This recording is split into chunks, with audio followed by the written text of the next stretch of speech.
The next tab along is devices. Okay, now this little red mark up here indicates that one of them has a status issue. We'll look at that in a minute. When you come to this tab, what you will see is all of the devices that have ever been associated with this laboratory. Okay, and you can sort them in different ways. In this case, they're sorted by status. So what you'll see first are all those units that have been connected and are ready. So you'll see Andrew Pluses and you'll see Pipette Pluses here.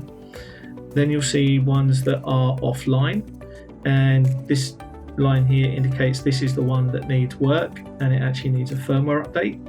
Okay, and then you've just got the rest of them that are just offline.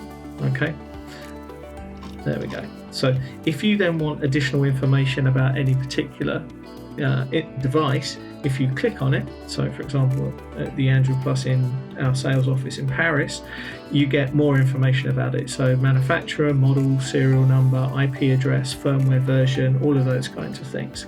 Okay, what you also then see down here are all of the tools that have ever been connected. So again, this is a historical record, and you see the status of them. So whether they're offline, whether they're online, what the charging status of them is, example. So if I then click on a particular tool, you'll then get similar information as you would have done for the device. So you'll see the manufacturer, the model number, the serial number, the firmware version. What you also get is a list of all of the experiments that tool has ever been used.